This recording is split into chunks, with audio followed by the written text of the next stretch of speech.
Hey,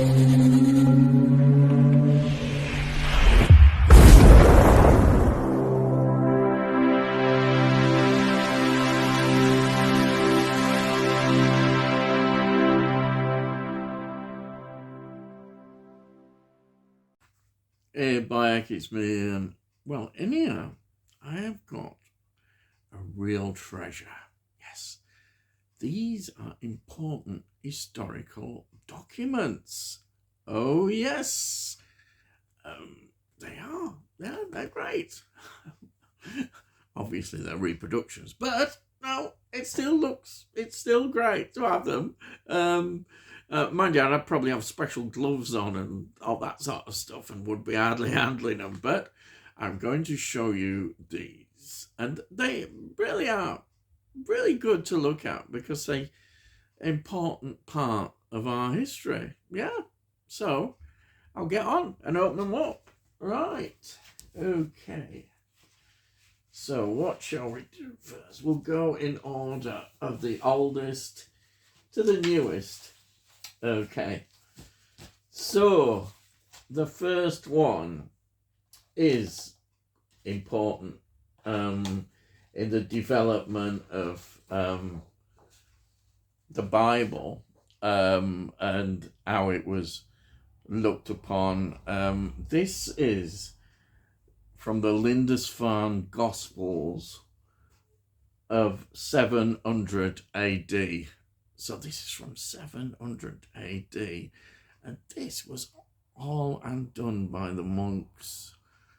Beautiful. They used to just spend, I think, probably a whole lifetime translating the Bible into, wonderful, absolutely wonderful what they did. But could you imagine spending all that time? No printing press. And here we are. Look at that beautiful illustrations. Absolutely beautiful. All hand done. Absolutely amazing stuff. Now, the next one is a very important part of our history.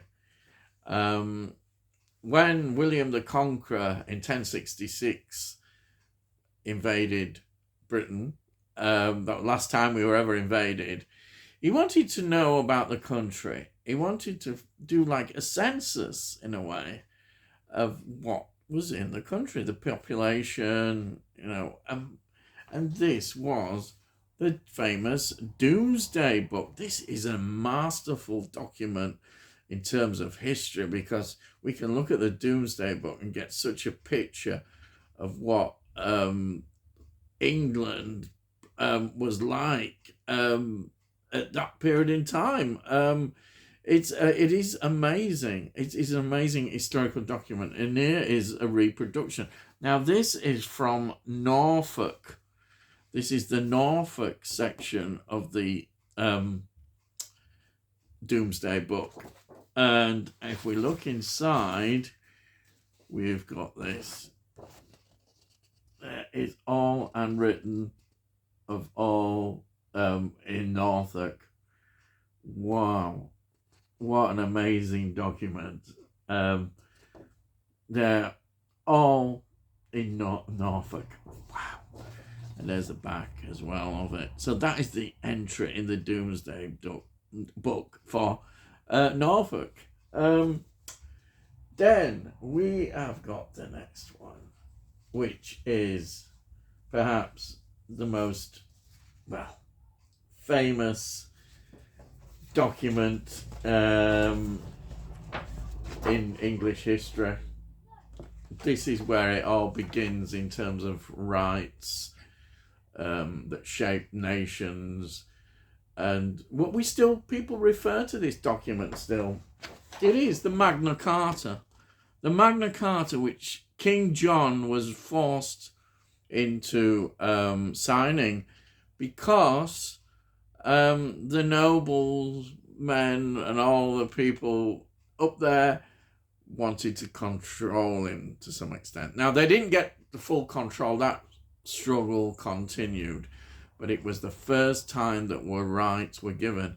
And here is the basis of our legal system and rights and that is the Magna Carta.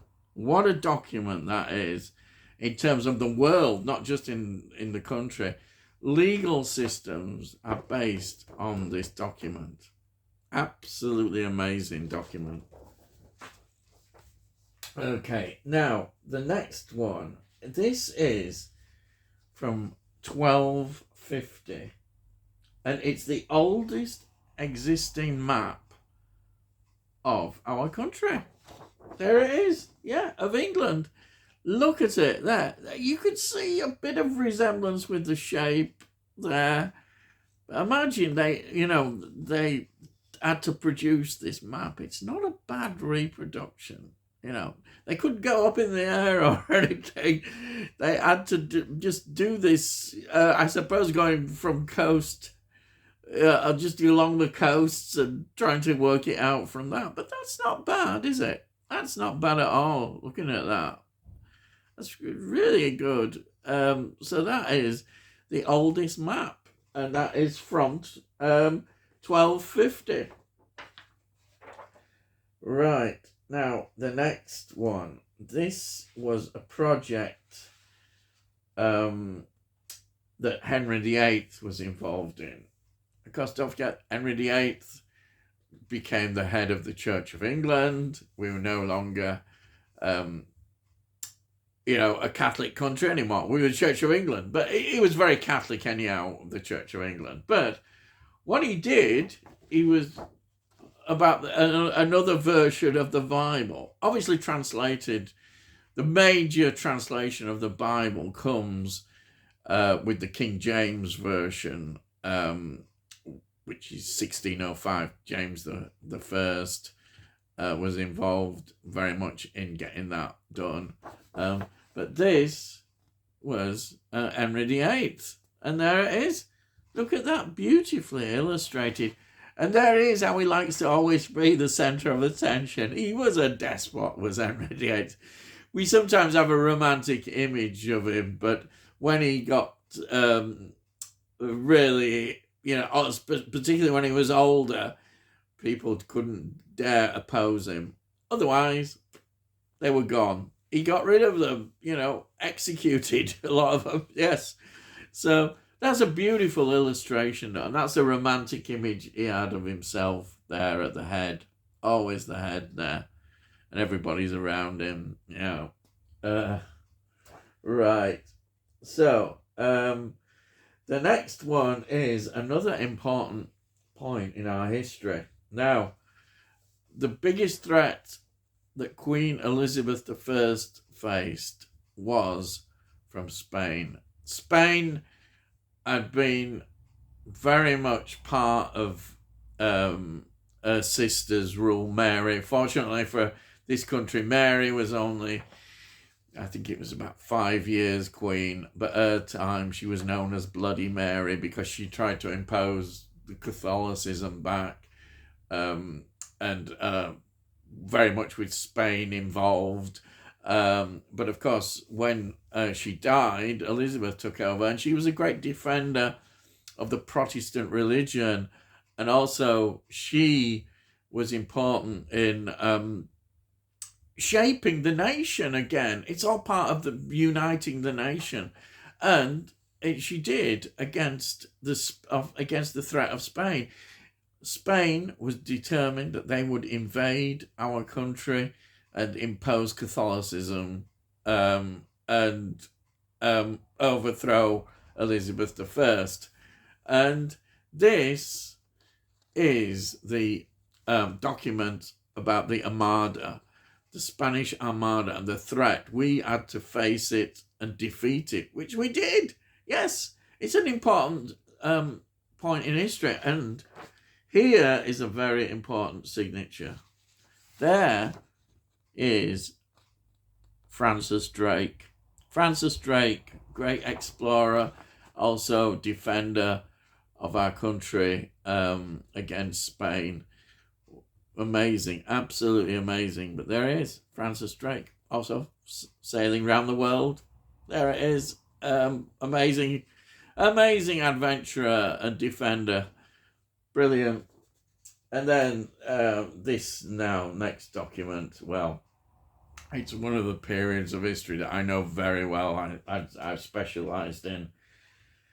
It is the death warrant of Charles I, the execution, and this was in 1649, January.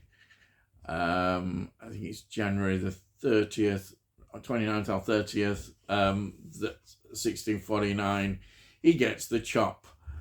And the signatures are interesting because everybody might assume that Cromwell would be the head of the signatures, but of course he wasn't totally. He wasn't the Lord Protector then, and he wasn't the commander of the army, because one signature that is definitely missing is Sir Thomas Fairfax, as I remember. I don't think Fairfax is on here. He wasn't counted as a genocide, but the third signature on here, and he forced people basically to get this signed. They wouldn't. Yeah, it's Cromwell. There is Oliver Cromwell's signature on this. Absolutely amazing. And all these people who signed this, when the Royalists got in power, if they were alive, they were executed, and they were just chased after. They were any of these. They were known as regicides. The Royalists pursued them afterwards. 1660, Charles II was restored to the throne. But this document is interesting, very much an important part, that the king was executed. As far he was seen as a tyrant, he'd gone too far, despite trying their best to make him realise that he could still have a role as a king. He tried, he just didn't. It didn't work out. He was foolish. He played one side off against the other, hoping things would work out. But it didn't. So that is an important document. The next document is, this is quite an important document as well. This is from 1707. It's the Act of Union. This, the Act of Union, of course, with Scotland. Yes, the Act of Union, which so many people in Scotland were opposed, and they carried on. We get through all the Jacobins, Bonnie Prince Charles and all that. All that starting to occur in Scottish history, the rebellions of the Highlanders. Yes, yeah, you're thinking of the film as well. Yes, and also, of course, people think of Braveheart and all that, the rebellion of the Scots. But anyhow, this is where the Act of Union took place in 1707, and there is the document which made that. It seemed logical because we was getting all the Scottish kings, the Stuarts were Scottish. It was inevitable we would get this. But of course they didn't realise, all sorts of things would happen. They still talk about this, the Scottish nationalists. They would see this as a betrayal of Scotland. But there we are. That is the Act of Union.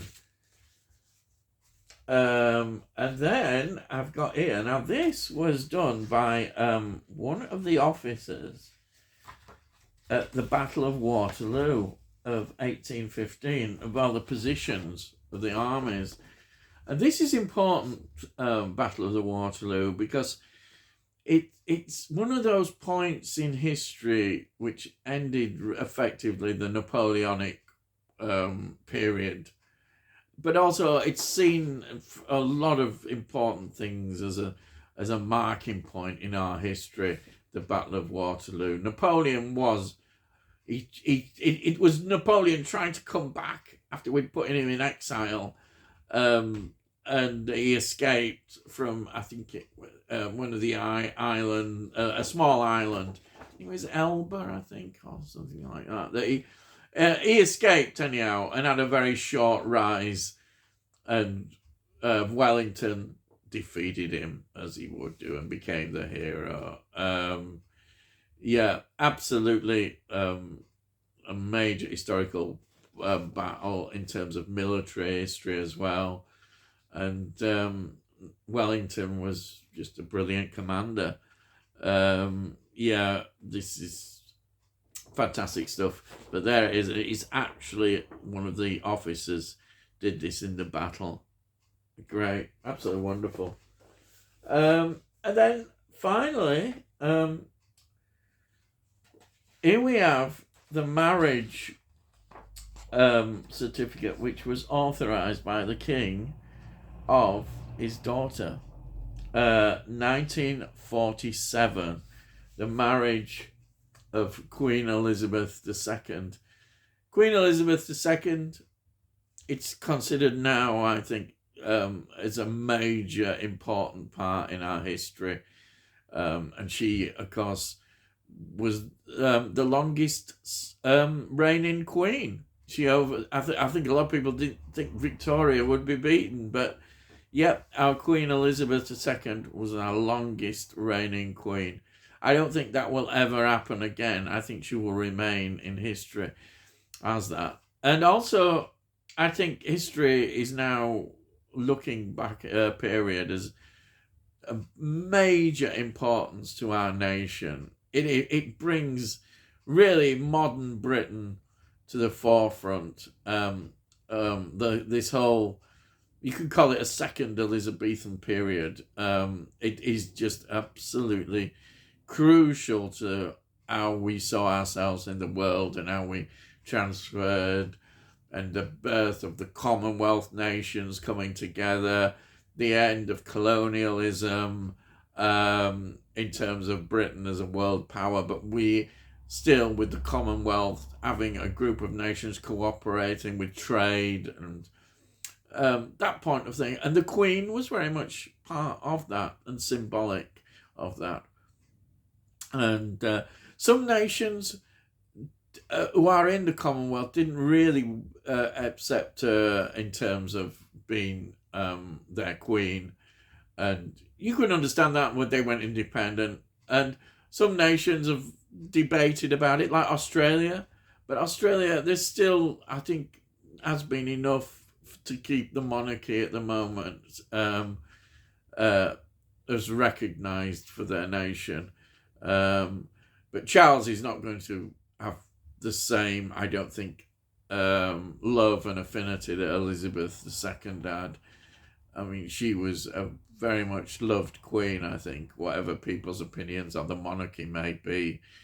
It's a hard act to follow, and I don't think ever will be. Yeah, I think when we look back historically, if the monarchy survives, it is through her, really, and it's going to be through William. Charles is more of a transition into this period, but ultimately it will be him to modernise the monarchy if it's to survive. And I think it will. I think people generally just think, well, they don't want any radical change, and I think the monarchy will adapt to that. It works for the British Constitution, and that's it. Anyway, I'm going on. But there is, as I say, an important, that's the marriage document from her father, authorising the marriage. I know that sounds all funny, doesn't it? Though she did choose it. She did choose her husband as well. It wasn't somebody who was just forced to marry. So that you can look at that as important. But I think a lot of people now say, look more affectionately at the Queen, because she wasn't seen as a controversial figure at all. And anyway, so I have gone on too long. So that's the last of my documents, my reproduction documents. Yes, I'd be in a lot of trouble if they were the real ones. Yes, I don't think I'd be. I think I might be in prison or somewhere for stealing them. Anyhow, that's it. I hope you've enjoyed that trip into the past. You can't beat a bit of history, can you? Buy it, you can't. So if you're new to the channel, please subscribe, and you can see all the things that I do. A lot of it is film and TV shows and a bit of music, and then other bits and pieces like this history stuff keeps popping up recently, and other things may well pop up as well, often with a collecting theme now, I think, behind it. But anyhow, you will see what happens. If you like this video, please give it a like, and it gets it out to YouTube, and well, hopefully other people then might enjoy it. And if you have any comments, I'd love to read your comments. Please put your comments down. I'll always reply to them. And that's it. I've gone on far too long, so all I've got to say is I'll see thee again.